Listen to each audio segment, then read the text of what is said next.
오늘 이제 요한복음 20장 우리 11절로 18절의 말씀으로 부활의 주님, 부활주일의 메시지를 함께 나누기를 원합니다. 예수님께서 우리의 모든 죄와 또한 사망의 권세를 깨뜨리시고 부활의 첫 열매가 되어 주셨습니다. 그래서 예수 그리스도의 부활은 인류 최대의 기적이요 또한 기쁨이 되며 놀라운 축복의 사건이 되는 것입니다. 예수님께서 부활하시사 온 인류에게 참된 소망, 기쁨, 희망을 안겨주게 되었어요. 뿐만 아니라 우리는 죽어서 지옥 갈 수밖에 없는 그러한 사람들이었는데 예수님께서 부활하사 우리를 생명으로 인도하여 주시는 놀라운 축복을 받게 되는 것입니다. 여러분, 예수 믿고 우리가 다른 것이 아니라 정말로 예수 생명으로 나 또한 부활의 소망을 가지고 나아가게 됐다는 것, 이것이 가장 큰 축복인 줄로 믿습니다. 그러면 오늘 부활의 놀라운 이 축복의 말씀들을 통하여서 우리의 삶 가운데의 모든 어둠이 떠나가고 모든 문제가 해결되고 우리의 사망에서 생명으로 옮겨지는 놀라운 축복의 역사 일어나기를 주의 이름으로 간절히 축원합니다. 축원합니다. 우리 한번 자분들과 함께 인사하실 때 예수님이 다시 사셨습니다. 인사합시다. 예수님이 다시 사셨습니다. 아멘. 아직까지 이렇게 마스크를 써야 돼서 너무나 참 안타깝고 또 이렇게 마음이 늘 짠합니다. 하지만 조만간에 우리 주님께서 정말로 사망 권세를 깨뜨리시고 부활하시고 모든 문제를 해결해 주셨듯이 우리의 지금 이 코로나 전염병과 우리의 삶의 모든 문제도 속히 해결해 주시는 능력이 있을 줄로 믿습니다. 오늘 우리는 그러한 능력을 믿기에, 부활의 소망을 믿기에 오늘도 주 앞에 나와 또한 가정에서 삶의 초소에서 기쁨으로 예배할 수 있게 되는 것입니다.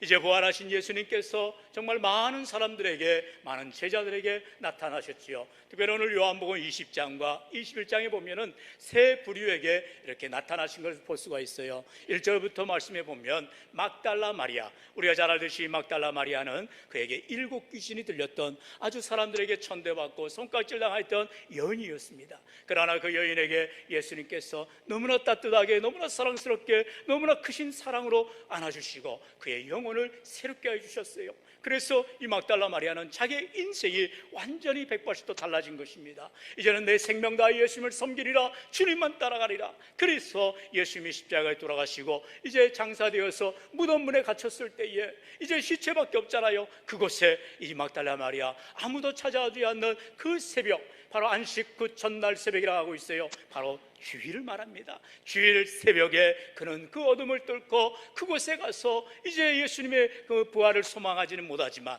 예수님이 죽어서 어떻게 하나 하면서 슬피 울면서 안타까워하는 모습을 보게 됩니다.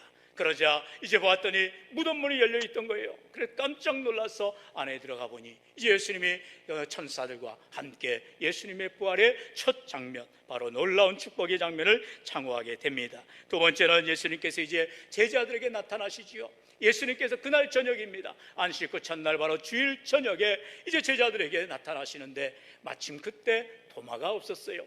도마는 의심이 많더라 그랬죠. 예수님께서 제자들에게 나타나셨건만 도마가 그 자리에 없어서 이제 도마는 의심하는 겁니다. 아니, 어떻게 예수님이 부활하시냐? 나는 예수님의 그 못 박힌 손과 발을 만져봐야 믿겠다라는 것이죠. 어찌 보면 지금 예수를 믿는 저와 여러분 가운데에도 여전히 어떤 과학적인 증거, 합리적인 사고, 내가 눈으로 봐야 믿겠다라는 그런 의심의, 불신앙의 모습들을 우리 가운데 예수님께서 깨우쳐 주시는 거예요.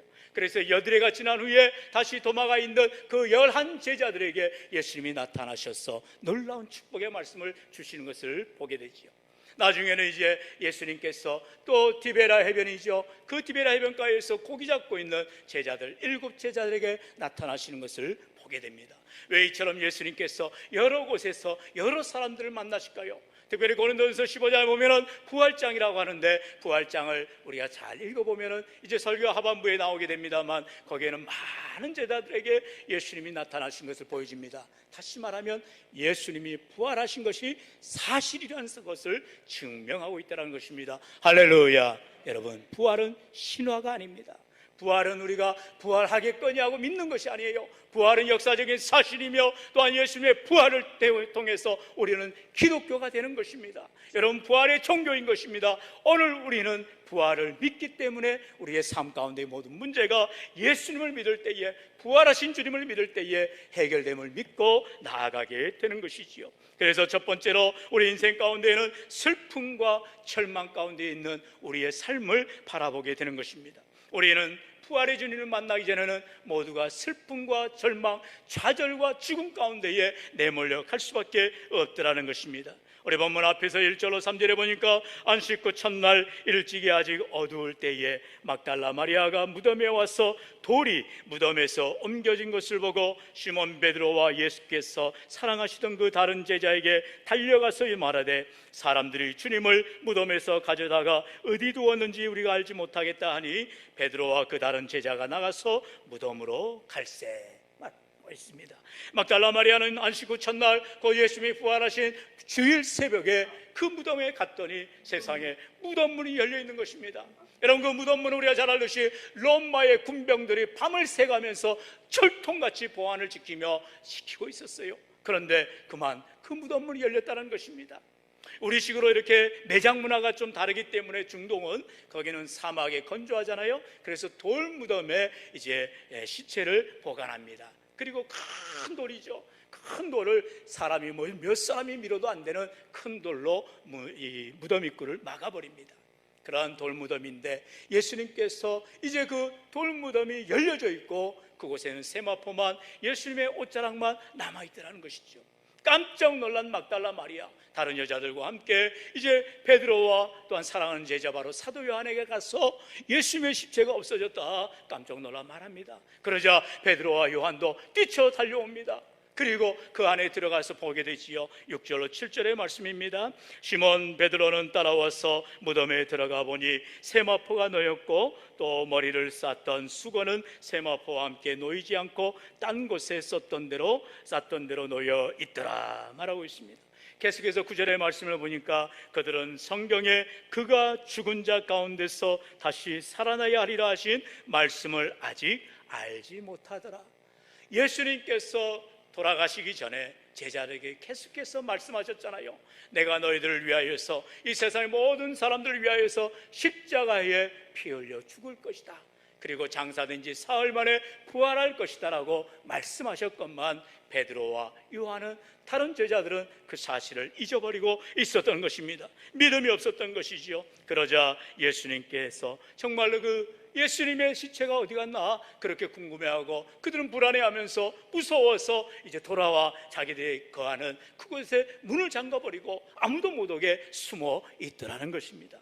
그런데 여전히 막달라 마리아는 그 무덤가에서 울면서 서성거리고 있더라는 것입니다. 예수님이 어디 가셨는가? 예수님의 시체가 왜 없어졌는가? 그는 너무나 슬픔 가운데, 절망 가운데 빠져 있는 것을 보지요. 오늘 본문에 말씀하고 있지요. 우리 11절로 13절의 말씀 우리 같이 한번 읽어봅니다. 시작. 마리아는 무덤 밖에 서서 울고 있더니 울면서 구부려 무덤 안을 들여다보니 흰옷 입은 두 천사가 예수의 시체 누웠던 곳에 하나는 머리편에 하나는 발편에 앉았더라. 천사들이 이르되 여자여 어찌하여 우느냐 이르되 사람들이 내 주님을 옮겨다가 어디 두었는지 내가 알지 못함이니이다. 아멘. 막달라 마리아가 무덤가에서 슬피 울면서 울는데 그 안에 무덤을 바라보니 세상에 두 천사가 하얀 광채를 빛나면서 거기에 서 있더라는 것입니다. 그래서 천사들이 말합니다. 여자야 어찌하여 우느냐라는 거예요. 울고 있는 막달라 마리아에게 어찌하여 울고 있느냐라 말하면서 사람들이 내 주님을 옮겨다가 어디 두었는지 내가 알지 못해요. 이렇게 막달라 마리아는 대답하는 것을 보게 됩니다. 우리 마태복음 28장에 들어가 보면 동일한 내용이 좀 더 구체적으로 설명하는 것을 볼 수가 있어요. 마태복음 28장 6절에 보니까 그가 여기 계시지 않고 그가 말씀하시던 대로 살아나셨느니라. 할렐루야. 두 천사가 예수님께서 말씀하시던 대로 살아나셨기 때문에 여기 계시지 않는다, 이렇게 말하는 것을 우리가 보게 되는 것입니다. 그럼에도 불구하고 이 막달라 마리아는 예수님을 볼 수가 없으니 의심하게 되는 것입니다. 불안한 것입니다. 슬픔 가운데에, 절망 가운데에 사로잡히게 되어지는 것입니다. 예수님께서 부활하사 이제 베드로와 요한에게, 또 많은 제자들에게, 엠마오로 가는 제자들에게 나타나셨건만 그들은 처음에는 예수님인지를 아무도 모르더란 거예요. 결국 예수님께서 이 막달라 마리아에게 나타나십니다. 그러면서 말씀하는데도 여전히 알지 못하는 연약한 이 막달라 마리아의 모습을 보게 되지요. 다시 말하면 우리 인생 가운데에도 예수님이 부활하셨음을 우리가 믿어야 되는데, 예수님이 여전히 우리와 함께하여 주시는데 우리는 알지 못하고 믿지 못할 때가 있더라는 것입니다. 우리의 눈을 떠야 되는 것입니다. 믿음의 눈을, 영적인 눈을 떠야 예수님을 바로 볼 수가 있게 되는 것입니다. 정말로 나의 죄를 위하여 십자가에 죽으시고 우리 모든 죄와 사망 권세를 깨뜨리사 이제 부활의 천년을 받으신 예수님을 우리가 믿음의 눈으로 바라볼 때에 믿음의 주요 온전케 하신 예수님이 우리 안에 보여지게 되는 것입니다. 여러분, 부활절은요, 우리나라 선교 역사에도 엄청난 변화가 일어난 놀라운 날입니다. 지금부터 130여 년 전이죠. 1885년 4월 5일입니다. 그날이 바로 부활주일이었어요. 그날 아침에 이 제물포죠, 지금의 인천 앞바다 제물포항에 두 선교사가 도착을 합니다. 바로 언더우드 선교사와 아펜젤러 선교사입니다. 언더우드 선교사는 미국 북장로교회에서 이제 조선에 파송한 선교사입니다. 아펜젤러 선교사는 미국 북감리교회에서 파송한 선교사입니다. 두 선교사, 우리나라 선교 역사의 가장 위대한 두 인물들이 1885년 4월 부활주일에 우리나라 제물포항에 상륙하게 됩니다.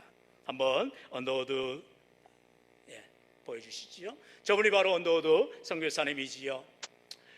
그 기도문에 보니까 그러한 기도를 하지요. 주님, 메마르고 가난한 이곳 조선 땅, 나무 한 그루 시원하게 자라지 못하고 있는 이 땅에 저희들을 심으셨습니다. 여러분, 언더우드 선교사님이요, 정말로 미국에서 아주 엘리트입니다. 그런데 젊은 날에 그는 소명을 받고 선교의 사명을 가지고 우리나라에 파송되어서 오게 됩니다. 젊음을 완전히 헌신하는 거지요. 그러면서 우리나라에서 복음을 증거하고 자녀들과 함께 또한 복음을 증거하다가 결국 우리나라 땅에 묻히는 선교사님이 되시는 것입니다. 이 언더우드 선교사님은 우리 장로교회 초대 이제 선교사가 세운 교회가 바로 세문안교회지요. 물론 그 이전에 이미 황해도에 솔렛교회라고 이제 우리나라가 자생적으로 세워진 교회가 있습니다. 우리 총신대 양지 캠퍼스에 가보면 그 솔렛교회를 그대로 원형을 복원해 놨어요. 언제 한번 우리 이렇게 여행을 할 수 있고 또 이렇게 투어를 할 수 있다면 이런 솔렛교회도 가보고, 또 세문안교회는 아주 또 새롭게 교회를 크게 건축해서 세계 10대 교회 건축물로 들어간다고 하더라고요.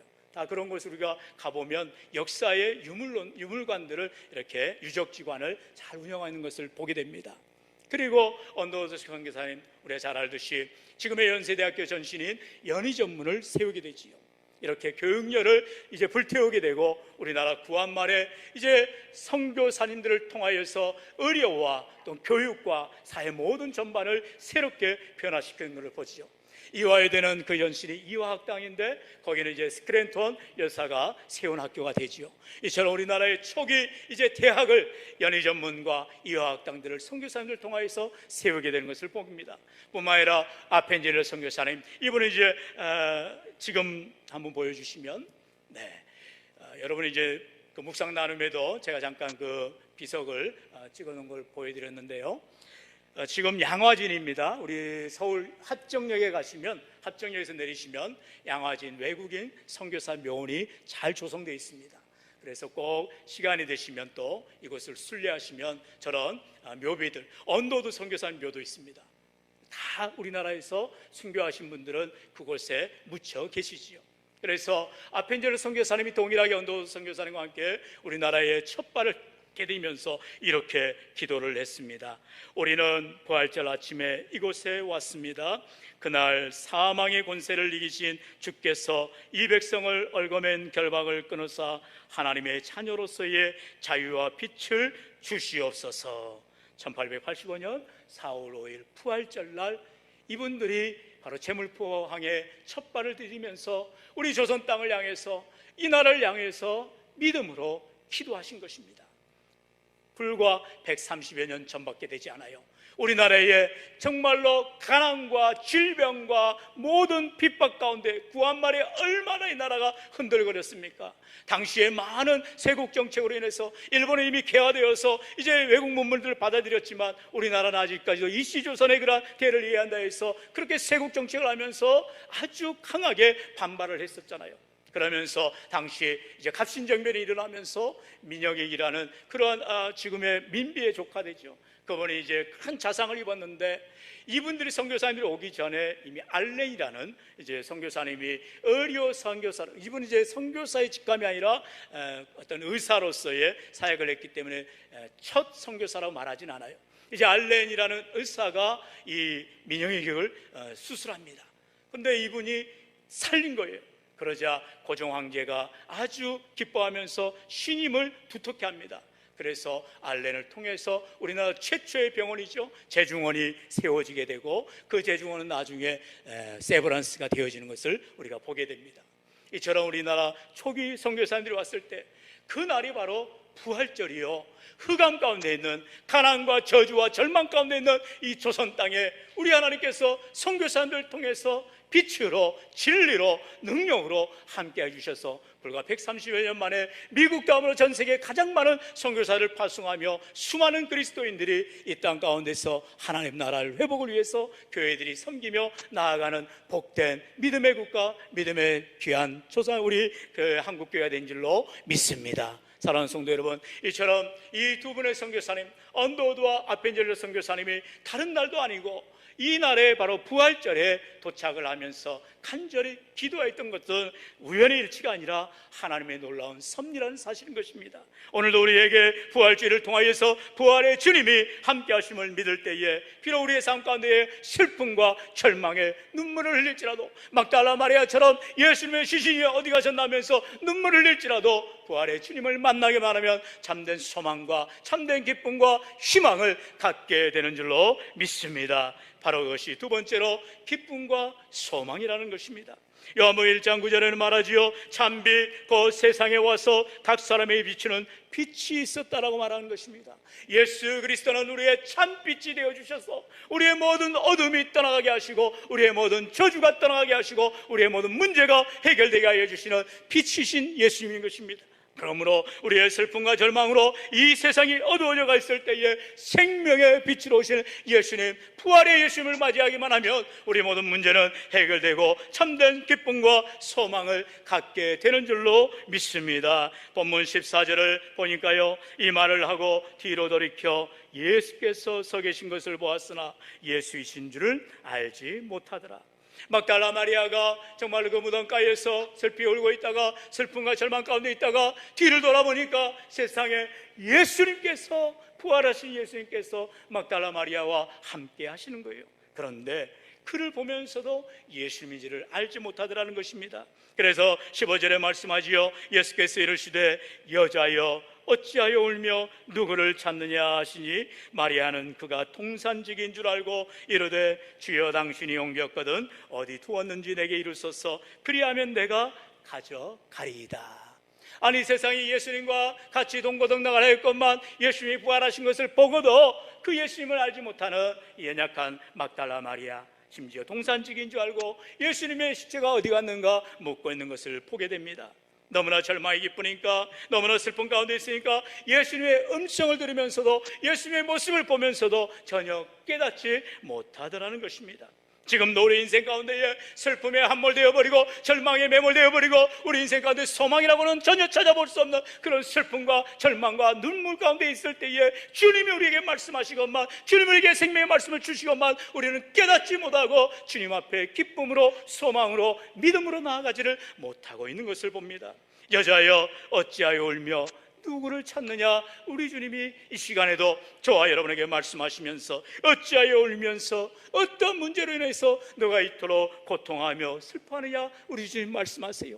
왜요? 주님 앞에 우리가 내어 맡기기만 하면, 우리 모든 염려를 맡기기만 하면, 모든 문제를 주님 앞에 아뢰기만 하면, 예수 이름으로 기도하기만 하면 응답되어질 터인데, 우리는 그 무거운 짐들을 내가 이고 지고 안으면서 살아가고 있으니 주님과 전혀 상관없는 모습이 되더라는 것입니다. 이처럼 절망의 앞을 가리게 될 때에, 또 우리에게 슬픔의 앞을 가리게 될 때에, 우리 삶의 빛으로 오신 주님, 우리 삶의 기쁨으로 오신 주님을, 참된 소망으로 오신 주님을 우리가 바라보지를 못하더라는 것입니다. 그러나 여전히 부활하신 주님께서 우리에게 다가오셔서 여자여 어찌하여 우느냐, 우리의 눈물을 닦아주시면서 어찌하여 울고 있느냐, 어찌하여 문제 가운데 고통 가운데 있느냐 말씀하시며 주님을 믿으며 주님을 의지하라 말씀하시는 주님, 그 음성 앞에 서시기를 축원합니다. 우리 16절 말씀 같이 읽어볼까요? 시작. 예수께서 마리아야 하시거늘 마리아가 돌이켜 히브리 말로 라보니 하니 이는 선생님이라는 말이라. 아멘. 처음에는 예수님이 여자야 라고 말했어요. 그러다가 두 번째 예수님이 이제 이름을 부릅니다. 마리아야, 마리아야. 오늘도 저와 여러분 인생 가운데에 내 이름을 아시는 주님께서, 내 이름을 기억하신 주님께서 내 이름을 부르시면서 동신아, 동신아라고 부르시는 사랑의 음성, 여러분의 이름을 부르시면서 우리 주님이 다가오실 때에 우리에게는 참된 기쁨과 소망을, 희망을 갖게 되는 줄로 믿습니다. 오늘도 이 부활주일을 맞아 참으로 부활의 생명이 되신 주님, 우리와 함께 해주시는 주님이 다가오셔서 내 이름을 부르시며 나와 함께 하심을 믿음 가운데 바라보시기를 주의 이름으로 축원합니다. 이제 마지막으로 이처럼 우리 주님께서 오셔서 우리의 슬픔, 절망, 좌절을 깨뜨려 주시고 기쁨과 소망과 희망의 놀라운 축복으로 다가오시면서 이제 우리에게 부활의 주님을 만나게 하시고 어떠한 삶으로 살게 하시느냐, 바로 복음의 증인의 삶을 살아가라라는 것입니다. 예수님께서 왜 우리에게 오셨습니까? 부활의 주님을 왜 만나게 하셨습니까? 부활의 주님과 함께 왜 동행합니까? 바로 내가 본 예수님은 부활하신 예수님이라는 사실을 증거하라는 것입니다. 복음의 증인의 삶을 살아가라 말씀하는 것이지요. 우리 본문 17절 말씀도 같이 읽어봅니다. 시작. 예수께서 이르시되 나를 붙들지 말라, 내가 아직 아버지께로 올라가지 아니하였노라. 너는 내 형제에게 가서 이르되 내가 내 아버지 곧 너희 아버지 내 하나님 곧 너희 하나님께로 올라간다 하라 하시니.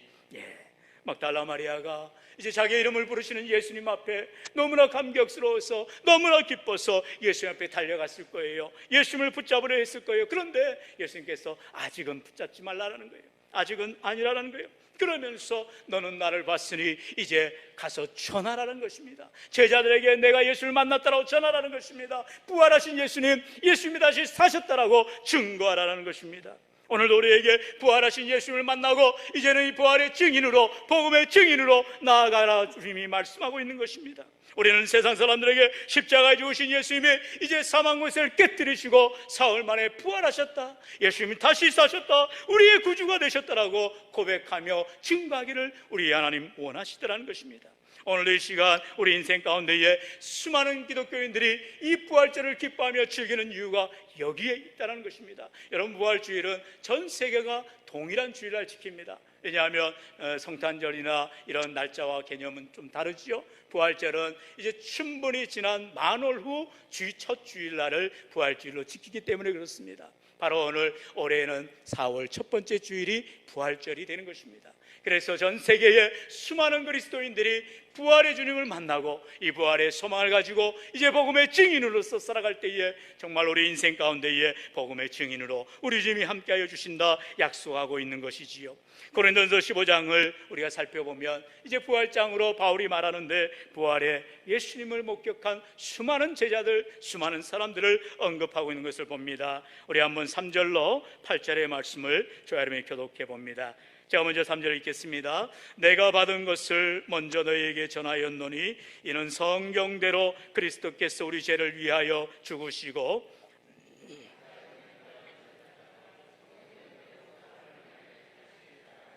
게바에게 보이시고 후에 12 제자에게와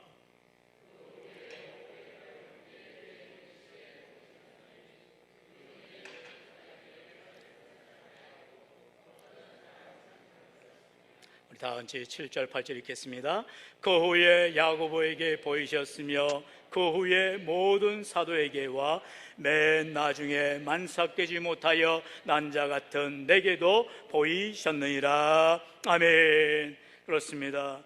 예수님께서 이처럼 막달라 마리아에게, 또한 11 제자들에게, 또한 이제 사도 바울에게까지, 수많은 제자들과 사도 바울에게까지 예수님이 보여주셨다는 것입니다.